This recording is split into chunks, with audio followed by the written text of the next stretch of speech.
Welcome to part 2 of the Phases of Acting Out video series. I'm Cindy Bowling and I'm a behavior consultant at the Education Service Center, Region 20. In this video, I'm going to discuss the trigger phase. Even though this phase is low on the continuum, it is still very important because we have the ability to catch this before it goes on to the next phase. And that is what we want to do.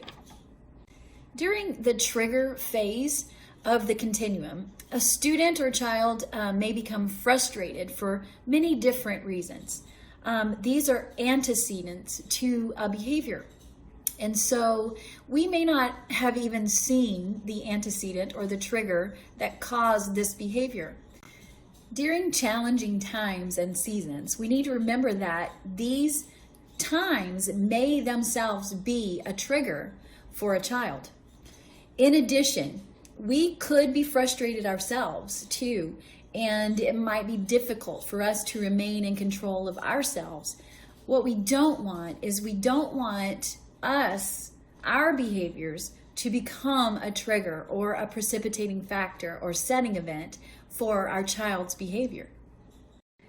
During this phase of triggers or antecedent events that may have caused a behavior, we want to remember that the intervention for this is to remember those preventative or prevention strategies.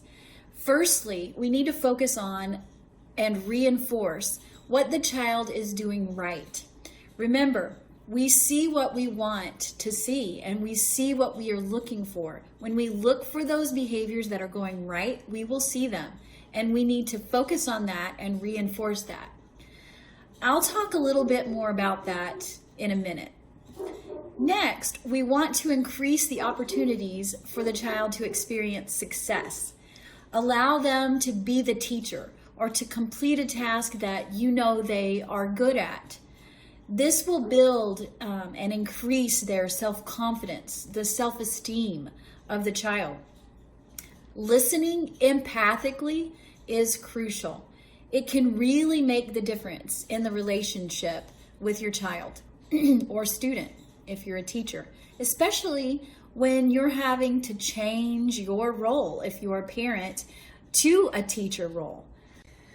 I will talk a little bit more about empathic listening in just a little bit as well. I'd like to move on to the idea of environmental engineering or structuring your setting for success. When we think about our environment or changing the structure to meet a need, what we're actually doing is changing it or adding something to the structure or the session, if you will, of the physical environment.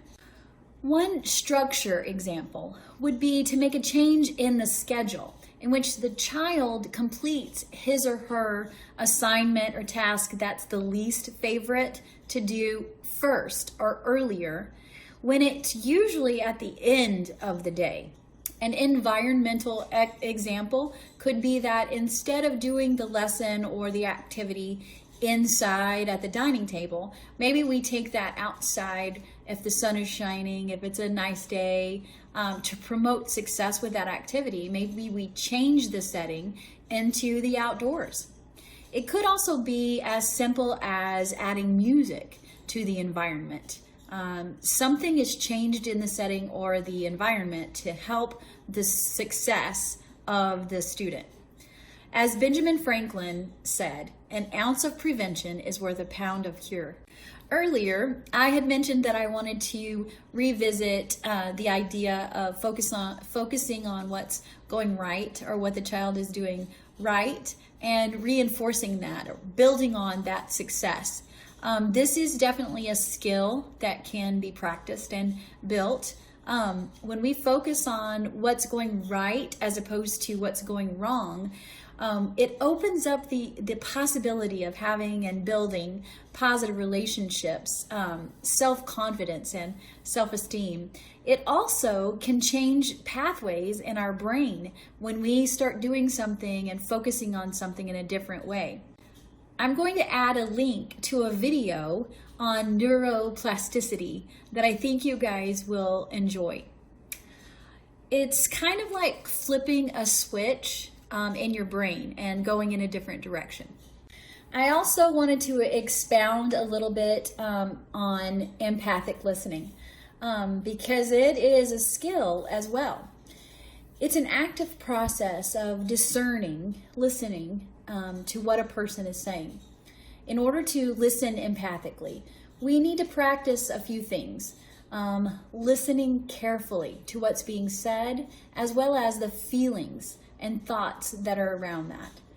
We need to give undivided attention to the person that is talking to us. And this means that we're not multitasking. We need to be non-judgmental, whatever they're saying and however they're saying it to us, that we are listening and not reacting as if we're surprised or shocked about what they're saying. It's always good also to allow for silent reflection.